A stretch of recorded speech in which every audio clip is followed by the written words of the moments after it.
First, I'd like to say a couple of words about the two previous speakers. They may appear to be rather mature people at this time, but I first knew them as VO Junior second lieutenants. I was a captain, and I wasn't any older than they were, but I'd gone into service a little earlier than they had.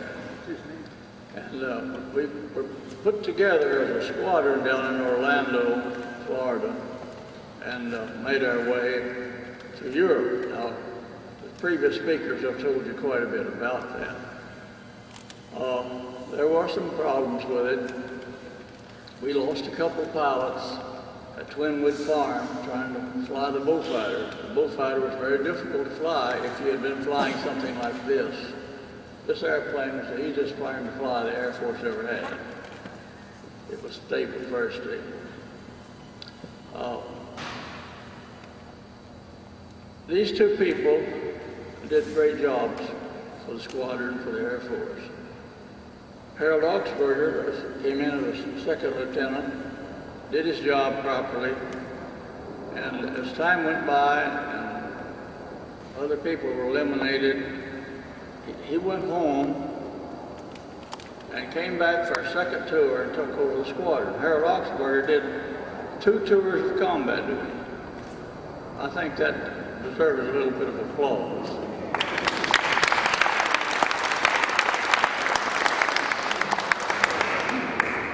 Don Flaherty talked for a living, and I don't think he's quit.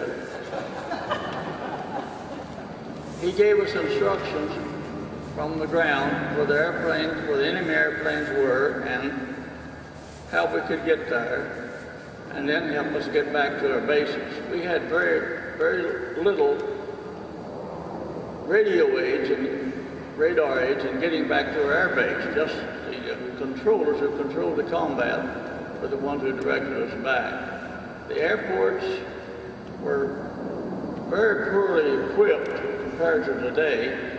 On some of the airports we operated from, we were the only people on the airport. And sometimes there was only one string of lights, and they were hooded, so you couldn't see the lights until you were on the approach to the airport. And you better remember which side of the airport, which side of the runway the lights were on, or you'd be landing off the runway.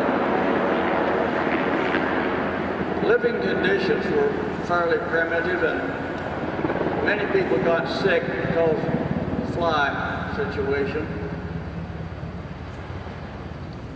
I don't know if I can add much to what they had to say about what the squadron did.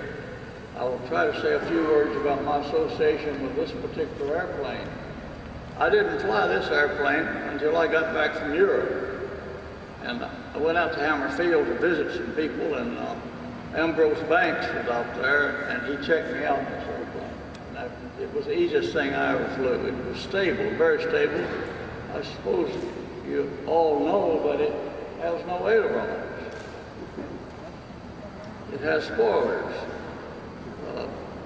Northup, which was a sort of a favorite of mine, I never met Mr. Northup, but he had some ideas about aeronautical engineering, which I like very much. He was, I believe, the originator of the flying wing. Am I incorrect on that? I think he was. And I flew this airplane from Honolulu to Japan one time. And it just sat there and did its job all the way over. The right engine, every few minutes, would shake a lot. And remind me, I guess, that the thing could come apart. But it was a very good airplane.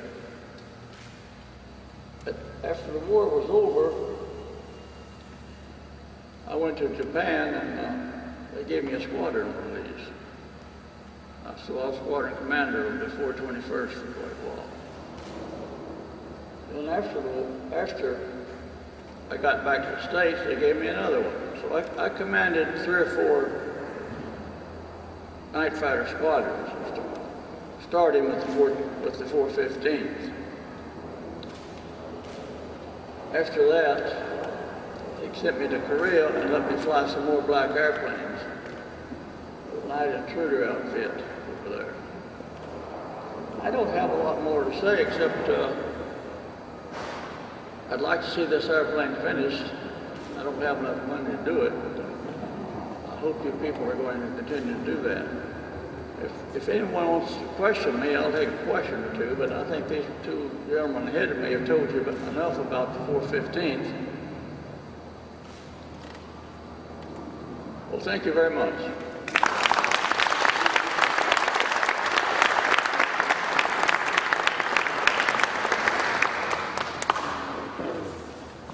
Where's Pat Murphy?